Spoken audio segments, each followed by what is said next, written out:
வணக்கம் மக்களே. இன்றைக்கி தங்கலான் ரிலீஸ் ஆகிடுச்சு. அதை பற்றி தான் பார்க்க போகிறோம். சியான் விக்ரமுக்கு மகானுக்கு அப்புறம் ஒரு நல்ல தியேட்ரு படம் கிடைக்கலையே. மகானே ஓடிடியில் ரிலீஸ் ஆகிடுச்சு. ஆனால் படம் சூப்பராக இருந்துச்சு. ஒரு நல்ல தியேட்ரு படம் கிடைக்கல, இல்லைனா ஒரு நல்ல படம் அமையலை அப்படிங்கிறது ரொம்ப வருஷமாக ஒரு ஏக்கமாகவே இருந்தது. ஏன்னா அவ்வளோ எஃபர்ட் போடுறாப்புல அதுக்குண்டான ஒரு பலன் கிடைக்கலையே அப்படின்ற வருத்தம் இருந்துகிட்டே இருந்தது. அதெல்லாம் இந்த படத்தில் போக்கியிருக்கிற மாதிரி அற்புதமாக அவரை செம்மையாக யூஸ் பண்ணிக்கிறாரு ரஞ்சித்துன்னு தான் சொல்லணும்.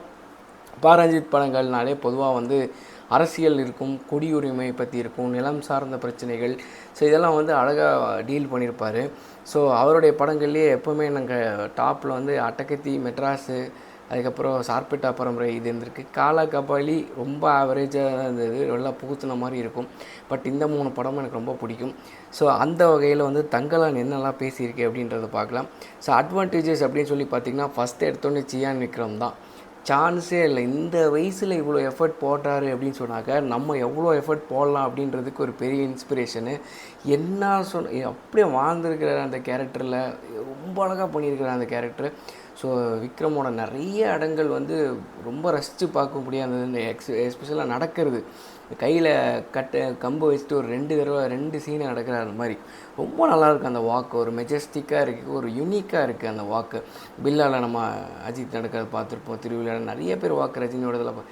இந்த வாக்கு ஸ்பெசிஃபிக்காக அந்த கேரக்டர் நடந்தால் எப்படி இருக்கும் அப்படிங்கிறத உள்வாங்கி செம்மையாக பண்ணியிருந்தார். அந்த சீன்லாம் நிறைய சீனில் சூப்பராக பண்ணியிருந்தார். இன்னசென்ட்டாக நம்மளுக்கு அந்த ட்ரெஸ்ஸு கிடச்சோடனே அவர் கொடுக்குற ரியாக்ஷனு, அவங்க அப்பா கேரக்டரில் துரை எந்த அளவுக்கு அவங்கள மதிக்கிறாங்க அப்படிங்கிற ஒரு விஷயமாகட்டும், அதெல்லாம் ரொம்ப அழகாக எமோட் பண்ணியிருந்தார்.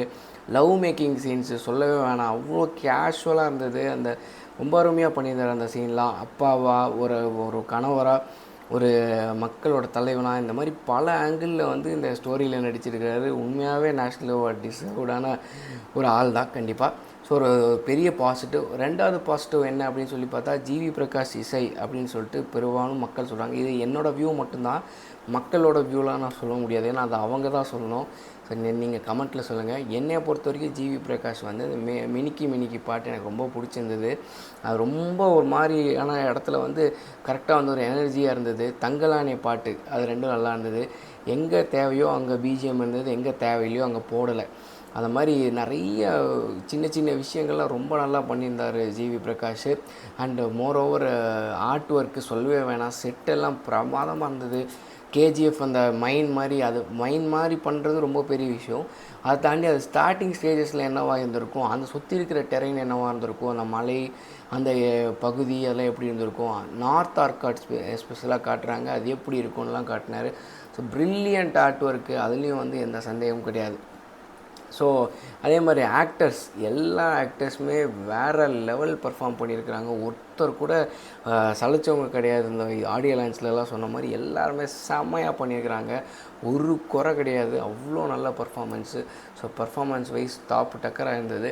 ஒரு அடிப்படை பேசிக்கான ஒரு பிரச்சனைகள்லேயே கஷ்டப்படுற நார்த் ஆர்காட் மக்கள், அங்கே இருக்கிற மக்கள்லாம் தலித்திய சமுதாயத்தை சேர்ந்தவங்க. அவங்க அங்கேருந்து அங்கே இருக்கிற ஜமீன்தார்கிட்ட மாட்டிக்கிட்டு அங்கே தன்னோட நிலத்தையே பறி கொடுத்துட்டு அவங்களுக்கிலேயே வேலை செஞ்சுட்டு ஒரு கப் அரிசி கூட வீட்டுக்கு எடுத்துகிட்டு போக முடியல அப்படிங்கிற மனநிலையில் இருக்கும்போது விக்ரம் அவர்களுடைய மைண்ட் செட் ஃபுல்லாக ட்ராமாவால் நம்பியிருக்கு. அடிக்கடி அவருக்கு ஒரு கனவு வருது, ஹெல்யூசினேஷன் ஆகுது. இதெல்லாம் யார் அப்படின்னு சொல்லி பார்த்தா, மாளவிகா மோகனா இந்த கேரக்டரில் நடிச்சிருக்கிற மாயக்காரி. அந்த கேரக்டர் ரொம்ப பிரமாதமாக அவங்க பண்ணியிருந்தாங்க. பார்வதி சூப்பராக பண்ணியிருக்காங்க. ஸோ அந்த இடத்துலேருந்து அவர் ட்ராவல் பண்ணி போய் திரும்பி ஜனங்களை எந்த அளவுக்கு காப்பாற்றினாரா இல்லையா, தங்க கிடச்சதா இல்லையாங்கிற மாதிரி கதை போகுது இந்த ட்ராவல். ஸோ கிட்டத்தட்ட 1001 எப்படி இல்லை பரதேசி படத்தில் எப்படி ஒரு ட்ராவல் இருக்குமோ அந்த மாதிரியான ஒரு ட்ராவல் தங்கலான்னு கிடைக்கிது. ஸோ இந்த ட்ராவல் வரைக்குமே ரொம்ப தூரம் போகுது. ஸோ இது ஒரு அழகான ஒரு கதை. இதில் இருக்கிற இன்னொரு ப்ளஸ் டைலாக்ஸ் எல்லாம் ரொம்ப நிறைய டைலாக்ஸ்லாம் ரொம்ப பேர் சொல்லும்படி இருந்தது. குறிப்பாக பார்த்திங்கன்னா, அவர் ஒருத்தர் கேட்குறாரு, பூனல் போட்டால் நீ பிராமணன் ஆகிடுவியா அப்படின்னு கேட்கும்போது அவர் நாங்கள் பிறப்பு என் கையில் இல்லையே அப்படின்னு சொல்லி அவர் சொல்கிற டைலாக் ஆகட்டும். அதுக்கப்புறம் நிறைய சீன்ஸில் வர டைலாக்லாம் ரொம்ப பிரமாதமாக இருந்தது. டைலாக்ஸ் ஒரு பெரிய அப்ளாஸ் கொடுத்தே ஆகணும். அந்த மாதிரி நறுக்குன்னு இருந்தது டைலாக்ஸ்லாம். ஸோ ரொம்ப நல்லா இருந்தது. இது எல்லாமே positives. So coming to the negatives அப்படின்னு சொல்லி பார்த்தா, நெகட்டிவ்ஸ்ன்னு சொல்லிட்டு இதில் என்ன சொல்லலான்னா, கிட்டத்தட்ட இந்த குருவி படம் அது கூடலாம் கம்பேர் பண்ணக்கூடாது. இது நல்ல படமே தான். ஆனால் வந்து ஒரு சில சமயத்துக்கு மேலே ஒரு இடத்துல போய் ஒரு இடத்துல சிக்கிரும். அந்த குருவி ஏன் சொல்கிறேன், கேஜிஎஃப்லாம் ஒரே மாதிரி அந்த கோலர் கோல்ட் மைனோட தொடர்பு பண்ணுது. அதனால சொல்கிறேன். அந்த இடத்துல போய் மாட்டிட்டு அதுக்கப்புறம் போகிற கதை எங்கே, இல்லை அதுக்கு முந்தின கதை எங்கே அப்படின்னு இருக்கும். ஸோ இங்கே ஆல்ரெடி வந்து ஒரு ட்ராமா நடந்திருக்கு அவங்க அப்பா கேரக்டரில். அதுக்கப்புறம் வந்து இவர் வந்து அதே மாதிரி பண்ணுறாரு. வேறு வேறு டைம் லைனில் மாநாடு படத்தில் லூப் வர மாதிரி வேறு வேறு டைம் லைனில் நடக்கிற ஒரு விஷயமா இருக்கிறனால கதைக்களம் எதை நோக்கி போகுது அப்படிங்கிறது ஒரு இதாக இருக்குது. இப்போ மேஜிக்கல் ரியலிசம்னு சொல்லுவாங்க.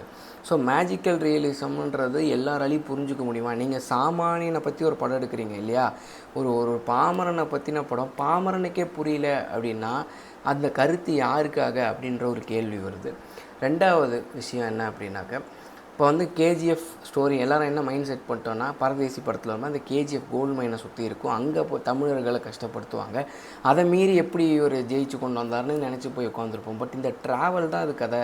1901 எப்படி அவங்க வந்து சோழர்களை நோக்கி ஒரு பயணம் பண்ணுறாங்க. ஸோ அந்த மாதிரியான அந்த பயணத்திலேயே படம் முடிஞ்சிருது. அந்த பயணத்தில் வர தடைக்கல்கள் அது இவங்களுக்கு மட்டும்தான் ஆகுது. அதுக்கப்புறம் விக்ரம் கூட்டிகிட்டு வரணுங்க ஆகிறதில்லை. இந்த மாதிரி லாஜிக் மிஸ்டேக்கு, அந்த மாயக்காரி இவங்க யாருக்கு இவர் கண்ணுக்கு மட்டும்தான் தெரியும். கடைசியில் அந்த இங்கிலீஷ்கார அவங்கள கொல்வது, சில லாஜிக்கெலாம் வந்து கனெக்ட் பண்ணிக்க முடியல. ஃபஸ்ட் ஹாஃப் கதையில் ரொம்ப ஸ்லோவாக இருந்தனாலும் செகண்ட் ஹாஃபில் இந்த இதுக்குள்ளே போவாங்கன்னு பார்த்தா ஸ்டில் அவங்க தங்கம் தேடிட்டு கிளைமேக்ஸ் வரைக்குமே தங்கம் தேடுறாங்க அப்படிங்கிற மாதிரியே போயிடுது. ஸோ இது ஒரு பெரிய ட்ராபேக்காக இருந்தது. மூணாவது, இது வந்து வரலாறா, இது வரலாறு அப்படின்னா அங்கே எக்ஸாக்டாக என்ன நடந்ததோ அதை எடுக்கணும், இல்லை கொஞ்சம் புனைவு ஆட் பண்ணி எடுக்கலாம். இது ஓவராலாக பார்க்கும்போது ஒரு புத்தர் சிலையை கழுத்தை வெட்டுற மாதிரியான ஒரு காட்சி இருக்குது. ஸோ அந்த அப்படி ஒரு விஷயம் நடந்திருந்ததா, இல்லை அங்கே மட்டும் ஏன் தனியாக புத்தர் சிலை எடுத்ததுக்கான எதுவும் தடையும் கிடையாது. வேணும்னே நம்ம ஒரு சில குறியீடுகள்லாம் புகுத்தப்படுறோம். புத்தர், அம்பேத்கர், இந்த சிந்தனைகள், ஒரு பிராமினை வந்து நம்ம இதாக போட்டு இது பண்ணுறது, இதெல்லாம் வந்து ஒரு குறியீடு, தன்னுடைய மைண்ட்லேருந்து வர ஒரு விஷயத்த வைக்கிறோம். அது நடந்ததா அப்படின்னு கேட்டால் நடக்கலை. அப்படிங்கும்போது நம்ம வாண்டடாக ஒரு இடத்துல வைக்கிறோம் அப்படின்னா அது கேள்விக்குறியாகுது. ஏன்னா புத்தர் சிலையை கழுத்தை வெட்டுற மாதிரி இது வரைக்கும் சமீபத்தில் எங்கேயும் நடக்கலை. அப்போ இந்த படத்துக்காகனாலும் நீங்கள் அதை வெட்டுறீங்கள்ல, அதை பார்க்கும்போது அது ஒரு நிஜ காட்சி தானே. அந்த ஷூட்டிங் ஸ்பாட்லேயேனாலும் ஒரு மேலே வச்சு அதை கழுத்தை வெட்ட சொல்கிறீங்களா, அது வந்து இது நடந்ததை நான் சித்தரிக்கிறேன் அப்படின்னா அப்படி ஒன்று நடக்கலை. அப்புறம் ஏன் அந்த மாதிரியான ஒரு சீன் வைக்கணுங்கிற கேள்வி வருது. அதை இவரே அலோவ் பண்ணி அதை கழுத்தை விட்டு அதை சும்மானாச்சு கூட பார்க்க முடியல அந்த மாதிரியான ஒரு காட்சி. ஸோ அதுக்கப்புறம் அதை ஆட் பண்ணுறதுனால என்ன பயன், இந்த மாதிரி நிறைய டவுட்டுகள், நிறைய கேள்விகளுக்கு பதில் இதாக இருக்குது.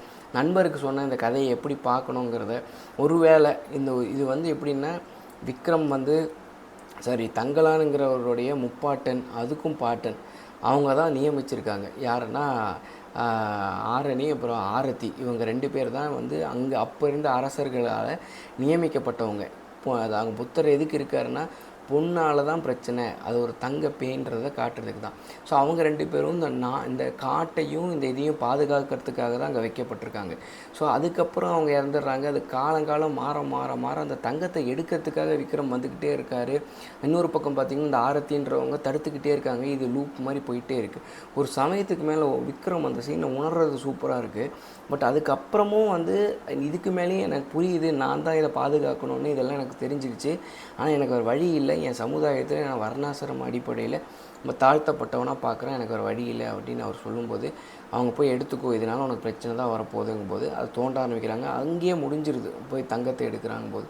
அதுக்கப்புறம் தான் கதையை ஆக்சுவலாக அதுக்கப்புறம் அது பார்ட் 2 மாதிரி தான் லீடு கொடுத்துருந்தாலோ, இல்லை இதுக்கப்புறம் என்ன நடந்ததுங்கிறத காட்டியிருந்தாலோ நல்லாயிருக்கும். பிக்சரில் பார்த்திங்கன்னா அவங்களாம் நல்லா இருக்கிற மாதிரியும், அந்த வரலாறு எடுத்து பார்த்தா அங்கே நிறையா பள்ளிக்கூடங்களும் நிறையா படித்தவங்களும் நல்ல புத்திசாலிகளும் இருந்ததாகவும் வீடுகளில் இருந்ததாகவும் தகவல் வருது. ஸோ அப்புறம் அது ஏன் அப்படி காட்டணும் அப்படிங்கிற ஒரு விஷயம் வருது. ஒரு கோயில் கட்டுறாங்க, இல்லைன்னா ஒரு ஒரு வல்லபாய் பட்டேல் சிலையோ இல்லை ஏதோ ஒரு சிலையோ கட்டுறாங்க. அந்த கட்டின கதையை விட்டுட்டு நம்ம ஒரு தலித்தையுடைய பயணம் அதை பார்க்க போன தலித்தோட பயணம் அப்படிங்கிற மாதிரி போயிடுது இல்லையா, அதில் ஒரு முரண்பாடு இருக்குது. ஆனால் இந்த விஷயத்தை எப்படி கனெக்ட் பண்ணிக்கணும் அப்படின்னா இதோட கதை முடிஞ்சிடுது. இன்னுமே விக்ரம் வந்து சரியாகாமல் அடுத்து இங்கிலீஷ்கார வரான். ரியாலிட்டி பார்த்திங்கன்னா 14 கம்பெனி அந்த இடத்துக்காக போராடி இருக்காங்க, தங்கத்தை முடிஞ்ச அளவுக்கு இழந்திருக்காங்க. 2013 தான் திருப்பி கேஸ் போட்டு அந்த இடத்துல திருப்பியும் கோல்டு மைனை நம்ம இது பண்ணலாம் அப்படிங்கிற மாதிரி ஒரு விஷயம் வந்திருக்கு.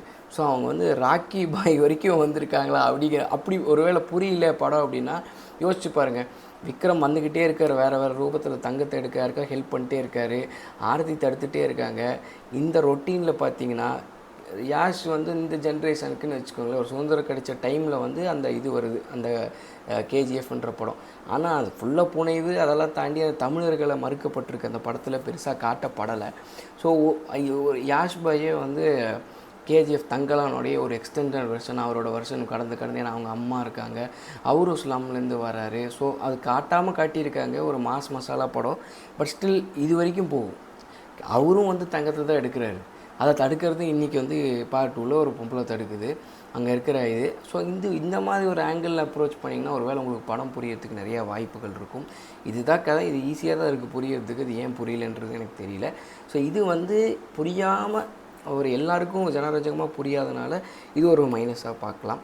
ஸோ அதே மாதிரி வந்து பசுபதி கேரக்டர் வந்து இந்த தசாவதாரமில் ஒரு அசைன் கேரக்டர் மாதிரி த்ரூ அவுட்டு கேரக்டர் பார்த்திங்கன்னா, தசாவதாரமில் பெருமாள் டார்ச்சர், அப்படியே படம் ஏன்டா இந்த கேரக்டரை போட்டிங்கன்ற மாதிரி இருக்கும். அந்த மாதிரி பசுபதி கேரக்டர் நல்லா பண்ணியிருந்தாங்க அப்படின்னு சொன்னாலுமே த்ரூ அவுட் ஒரு படம் பூரா அவங்க அதையே சொல்லிட்டு வர்றதுங்கிறது வந்து கொஞ்சம் ரசிக்கும்படியாக இல்லை. நிறைய இடத்துல 1-2 சீனில் வைக்கலாம், இல்லை 3-4 சீனில் வைக்கலாம். அவர் வந்து ஒரு பார்ப்பனர் இல்லை ஒரு பிராமின் வந்து எங்கே போனாலும் ஒரு வில்லனாக தான் இருப்பான் அப்படின்னு காட்டுறாரு அவர். அது நிஜத்தில் கேஜிஎஃப்ல நடந்ததாங்கிறதுக்கான எந்த ஒரு சான்றும் கிடையாது. இருந்தாலும் காட்டுறோம், அது அவருடைய வியூவாக இருந்தாலுமே அது த்ரூ அவுட் படம் பூரா ஒரே கேரக்டர் தேவையா, வேறு எந்த ஒரு ஜாதியிலையோ கேஸ்ட்லேயோ அந்த மாதிரியான தடுப்புகள் இல்லையா, அந்த வெள்ளைக்காரன் தடுக்கலையா அப்படிங்கிறது தெரியல. அது ஒரு கேள்விக்குறியாக இருக்குது. ஆனால் ஒரு சீன் சூப்பராக இருந்தது. அங்கே இருக்கிற ஆளே தொட உள்ள அப்படிங்கும்போது அந்த இடத்துல அந்த இவ்வளோ தான் மைனஸுங்கிறது எனக்கு அவ்வளோதான். இன்னொரு ப்ளஸ் என்னன்னா, அந்த கையை வெள்ளைக்காரன் தொடுறான் பாருங்கள், அதுக்கு ஒரு க்ளோஸ் வச்சுருந்தார், பார்க்கவே சூப்பராக இருக்குது. வெள்ளைக்காரனுக்கு அல்டிமேட்டாக அவன் கோல் தான், நீ யார், என்ன கேஸ்டாரு, என்னவா இரு, கையை தொடுற கால், அது நமக்கு மேட்ராகவே படலை அப்படிங்கிறத ரொம்ப அழகாக காட்டியிருந்தார்.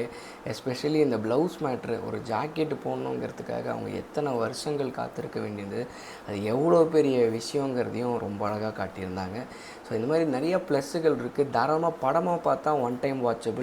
கருத்து ரீதியாக பார்த்தீங்கன்னா அது ஒரு ப்ராப்பராக போய் உட்காரல, எல்லாமே அட் அ டைமில் ஸ்க்ரீன் ப்ளேயில் ஓவர்லாப் பண்ணனால உட்காரல. கருத்தியல் ரீதியாக பார்த்தீங்கன்னா இது உண்மையாக நடந்திருந்தது, இதெல்லாம் இந்த பதிவுகள்லாம் அப்படின்னு சொல்லி பார்த்தாக்க ஏற்றுக்கலாம். பட் இவருடைய மைண்ட் செட்லேருந்து ஒரு கருத்து சொல்கிறாரு, அதுக்கு வந்து பல ஜாதிகள் குறியீடுகளை வச்சு சொல்கிறாரு. அப்படிங்கும்போது அது கொஞ்சம் சமுதாயத்தில் எந்த விதத்துக்கு பலமான ஒரு விஷயம் அப்படிங்கிறது எனக்கு தெரியல. பட் மற்றபடி சியான் விக்ரமுக்கு ஒரு நேஷ்னல் அவார்டு கண்டிப்பாக தரணும். அதே மாதிரி படம் வந்து தாராளமாக சினிமாவாக பார்க்கணுன்னு நினச்சிங்கன்னா ஒன் டைம் தாராளமாக வாட்சபிள் தான், அதில் எந்த டவுட்டும் கிடையாது. இந்தியன் டூர்லாம் பார்க்குறோம், நம்ம தாராளமாக இதை பார்க்கலாம். One time watchable. நல்ல க்ரூவோட ஒர்க் வந்து ரொம்ப நல்லா இருந்தது. ஸோ படம் பார்த்தவங்க யாராக இருந்தீங்கன்னா உங்கள் கமெண்ட்டில் உங்களோட கருத்தை பதிவு பண்ணுங்கள். தேங்க்யூ ஃபார் வாட்சிங். நான் உங்கள் ரெட்டோவல் டங்குடூஸ். Thank you so much. பை பாய்.